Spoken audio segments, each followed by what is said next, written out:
और बीकानेर पहुंचा, और वहां भी बीकानेर पूछा तो वहां भी मंत्री जी ने हेल्प की। उन्होंने निदेशक जी को बोल दिया कि इनकी मीटिंग में निस्तारण करिए, ये लोग यहाँ बैठ जाएंगे धरने पे। हम गए वहां, धरना किया, प्रदर्शन किया, वहां बैठे।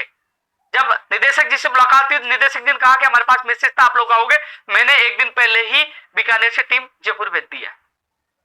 मैंने कहा बहुत अच्छी बात है। फिर हमारे सामने डिप्टी जो डायरेक्टर थे उनको कहा कि आप उनको फोन करिए जो बीकानेर से जयपुर गए, उनको कहिए कि जब तक सिलेबस का काम नहीं हो वो बीकानेर नहीं आए। हमारे सामने जो हम कम से कम 5-6 लोग हमारे डेलीगेशन पुलिस वाले वहां मौजूद थे। मैंने कहा आप तो निदेशक जी फोरम में है बोल रहे हैं। मैंने कहा अच्छी बात है, वो नहीं आए तो हमारा सिलेबस जारी होना चाहिए, विस्तृत सिलेबस हमारे सामने, क्योंकि उनको पता ही है यहां से नहीं जाएंगे, बोला उन्होंने। और सोमवार को ही जब हमारी जो बात हो रही थी और उन्होंने कहा कि हम लोग अभी ही अधीनस्थ बोर्ड जा रहे हैं, जब हमारी वार्ता हो रही थी, और अधीनस्थ बोर्ड सोमवार को पहुंच गए। सोमवार, मंगलवार, बुधवार तक काम चला आपके विस्तृत सिलेबस को लेकर काम चला। और अब कल शाम को अधिकतर सारा काम हो गया था।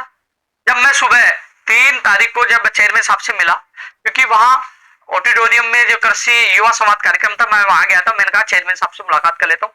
चेयरमैन साहब ने कहा कि 99% आज सिलेबस हमारी तरफ से सिलेबस जारी हो जाएगा। मैंने आप लोगों को कहा कि चेयरमैन साहब से मिलाऊं और लगभग सिलेबस जारी हो जाएगा। अब समस्या यह आई कि वहां 3 दिन से टीम तो आ रही थी, उनको जो बोर्ड की तरफ से टीम भी थी, कुछ विषय के विशेषज्ञ भी आ रहे थे। लेवल प्रथम का हो चुका था, लगभग पूरा तैयार हो गया। लेवल प्रथम सेकंड में विषय अनुसार तैयार हो रहा था।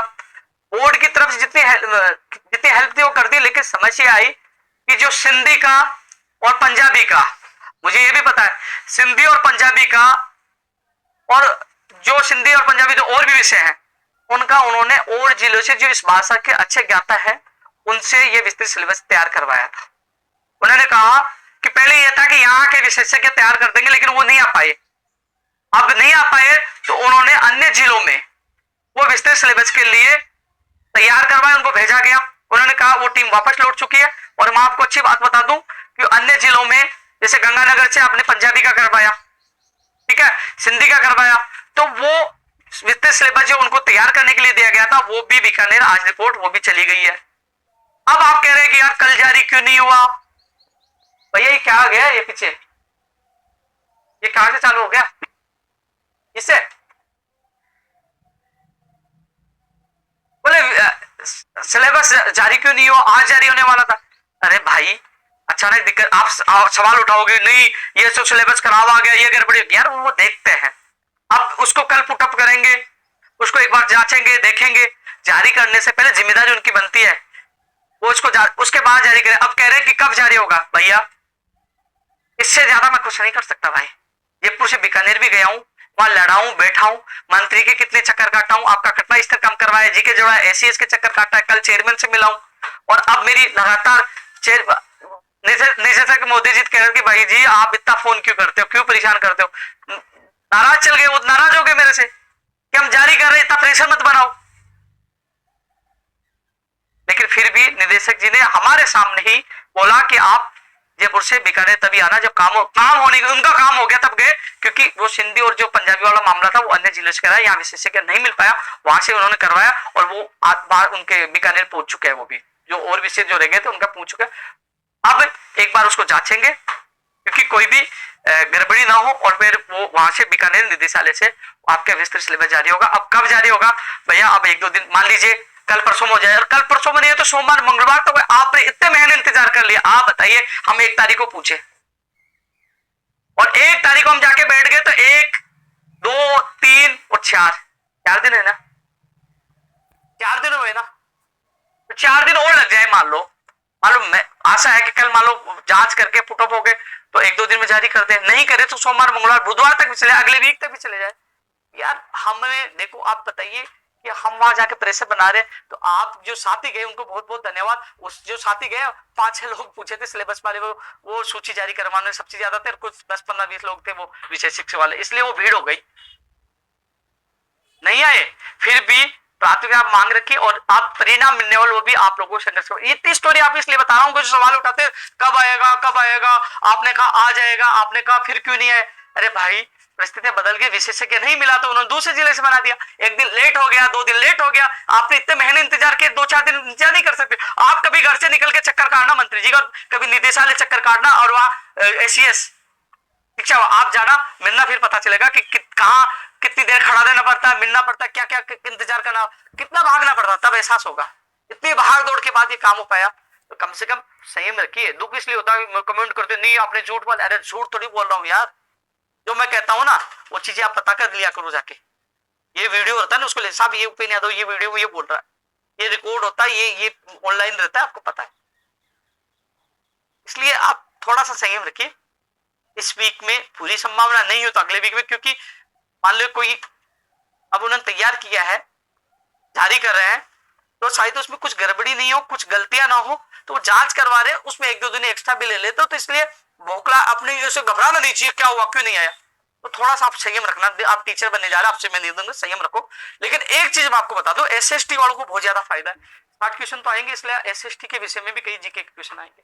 और सिलेबस इस बार बड़ा लेंथी नहीं होगा, जहां तक मेरी बात हुई है वो कह रहे हैं कि सिलेबस अच्छा है, ज्यादा बड़ा नहीं छोटा, और अच्छा बता रही है उनका। अभी तक आएगा तो पता चलेगा, कई लोगों से बात हुई कह रहे अच्छा होगा।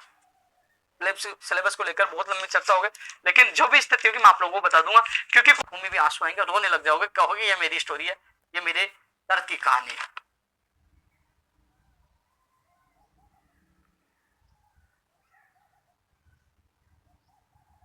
और जो थोड़ी दिन पहले जो एक चीज और बता दूं, रेडियोग्राफर लैब टेक्नीशियन और जो चिकित्सा विभाग की भर्तियों की खबर आई थी, बड़ी खबर आई थी कि ये चक्करगनी फाइल घूम रही है, उसको लेकर मीटिंग एक बार फिर अधिकारियों की हो चुकी है, उस पर एक्शन लिया जा रहा है। खबर का ऐसा हुआ है, आज जब मैं डीओपी सेक्रेटरी साहब से मिला था तो उन्होंने कहा कि वो खबर आने के बाद हमसे सीएमओ ने रिपोर्ट मांगी है, और इसमें मुख्य सचिव साहब ने भी विभागीय अधिकारियों से रिपोर्ट मांगी और मीटिंग ली है। तो इस पे अब कुछ न कुछ बड़ा होने वाला है, कल हमें बुलाया गया एक बार। एक चीज रीट वाला जो मामला है, माहौल बना दिया कि रीट का पेपर वायरल हो गया, लीक हो गया। मैंने माध्यमिक शिक्षा बोर्ड के अधिकारियों से बात की, शिक्षा मंत्री जी खुद से बात की, मैंने कहा कि जो इसमें बार कोड है इसको स्कैन करवाइए, पता लग जाएगा कौन सी स्कूल से ये पेपर है, किस विद्यार्थी का है, फिर पकड़िए उसे। और उन्होंने इस सुझाव को माना, बार कोड को स्कैन किया, पता चला यही स्कूल है, और उन्होंने समझदारी नहीं ये दिखाई, उन्होंने कोई हाउ अल्लाह नहीं किया, उनको पता था कि यह अभ्यर्थी भाग जाएगा। फिर उसकी कॉपी को निकाला, चेक किया, 20 से पन्ने फाड़े गए थे, और उसको पकड़ा और जेल में डाल दिया। यानी कि जिसने गलत किया वो जेल के अंदर है। भविष्य में ऐसा कोई भी ऐसी गड़बड़ी नहीं करे, क्योंकि लोगों में भ्रांति फैल गई, पेपर लीक हो गया। लेकिन मुझे शक था ये पेपर फाड़ा गया है, इसलिए मैंने बार कोड से स्कैन जो इसका स्कैन कराकर इसकी जांच करने की मांग की थी, वो जांच हुई और आपके सामने परिणाम।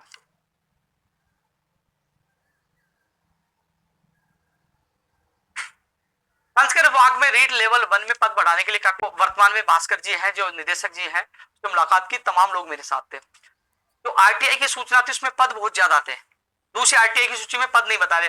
हमने कहा इतने पद खाली होने के बाद भी 273 पद क्यों आए, तो उन्होंने बताया पहले जो बीएसटीसी प्लस बीए कर रखे थे, जो टीचर बन चुके, हम उसको लेवल 2 में जोड़ लिए थे, लेकिन बाद में मूल योग्यता बीएसटीसी इनको वापस ला दिया, इसलिए पहले पद ज्यादा हो गए थे कि जो वहां चले गए, यहाँ पद ज्यादा हो गए थे, लेकिन वापस इनको इसी विभाग में उसमें लाया गया, ऐसे पदों की संख्या कम होगी, इसलिए पद है ही नहीं, कहां से बढ़ाए।